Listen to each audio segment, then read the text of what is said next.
täna me räägime negatiivsetest kommentaaridest. Leksi läheb nüüd ära, Leksi peab kuulama seda.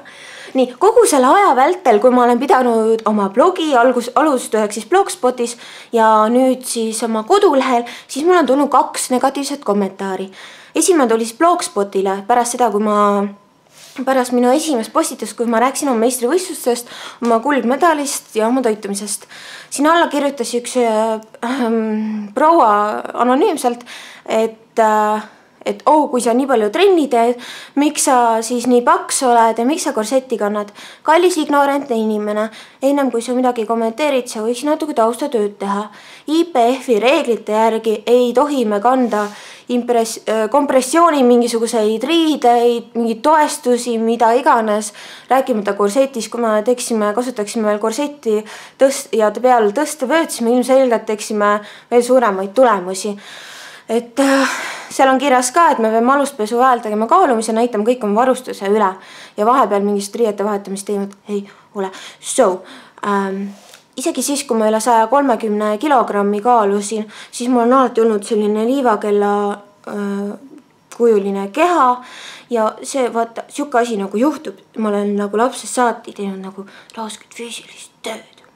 Ja selline asi nagu juhtub, see loomulikult võib ka geneetiliselt nii olla, võib-olla ongi, et sul on nagu figuur ja ma ei ole kunagi söönud, ma ei tea, kummikomme või mida iganes, pigem mulle rasvasuse poole asi läinud, ma olen pigem liiga rasvast toitu söönud ja siis siuke magus ja suhku läheb ümber kõhu ja siis mul on ilge kahju, et sa ilmselt kaalud minust vähem ja siis oled skinny fat või mida iganes või oled lihtsalt kibestunud väga ülekaaluliks ja viitsust absoluutselt liigutada, et siis nii ongi.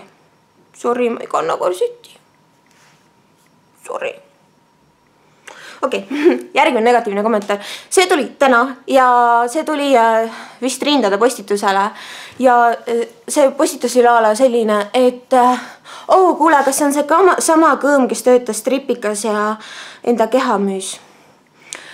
Vot, see ongi põhjus, miks ma seda kõike teen, miks ma nii avameelselt erinevad teema, mis ma olen ka oma kodulehe maininud, mis on nagu rasked teemad, miks ma räägin nii avameelselt ja julgelt ja ma ei eita mitte midagi.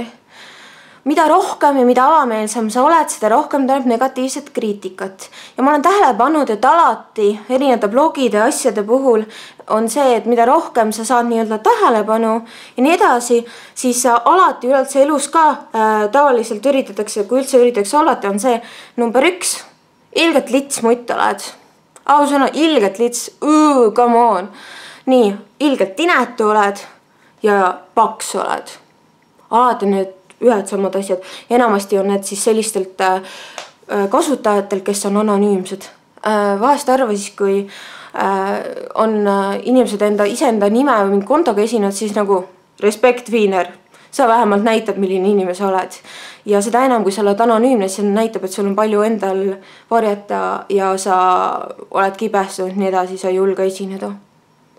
Ja nii kahju sinust. Okei, mul ei ole eriti.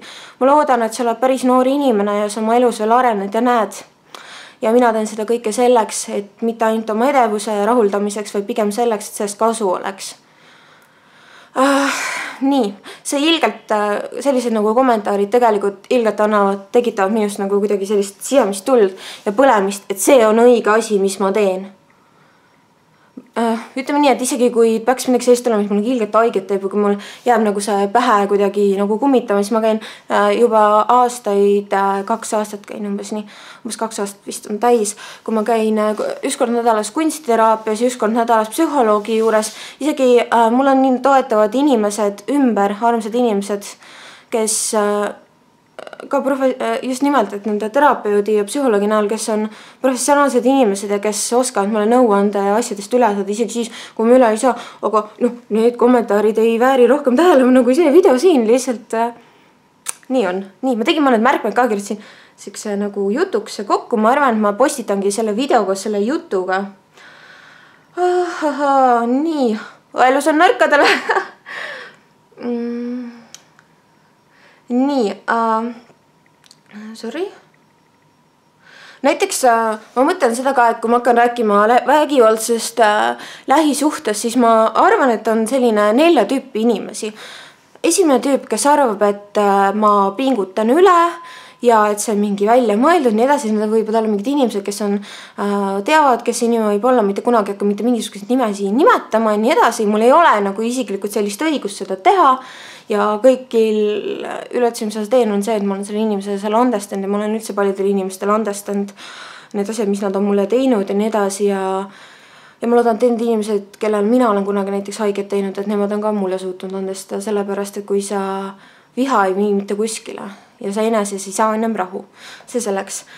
Et siis on 4 tüüpi inimesed. Esimesed, kes siis süüdistavad, siis ja arvavad, et ma pingutavad üle.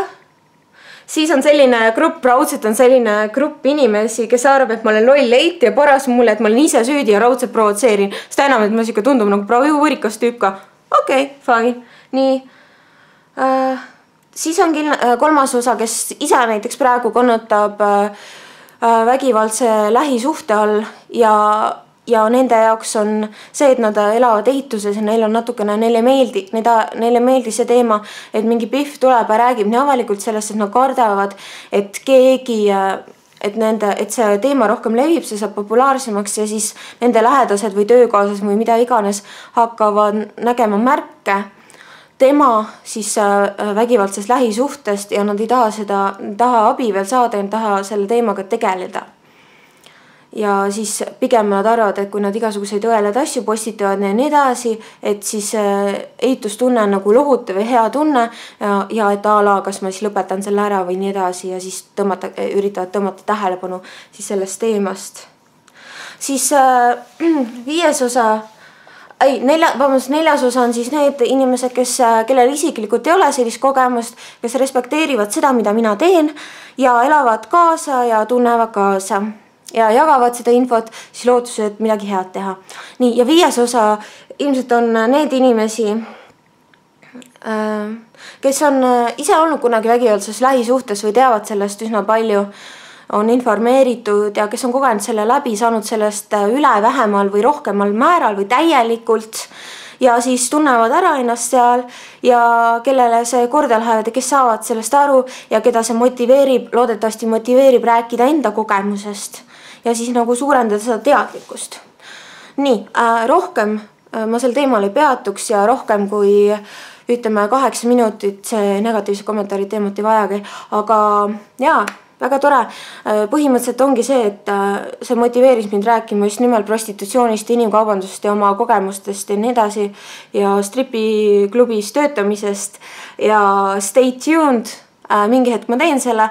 Ma siin eile öösel salvestasin sisse oma kogemuse enese vigastamisel, miks ma ennast vigastasin, et mul aastasin 2 aastat sai täis sellest, kui ma ennast viimati ennast lõikusin. Ma räägin sellest täpselt lähemalt ja see oli päris raske minule, aga pole hullu. Ma loodan, et sellest on kasu. Ma saadan teile siis armastust ja kindlasti Leksiga tervitab teilt ja kommenteerige ja ma loodan, et sellest on kasu, mis ma teen. Et tšau!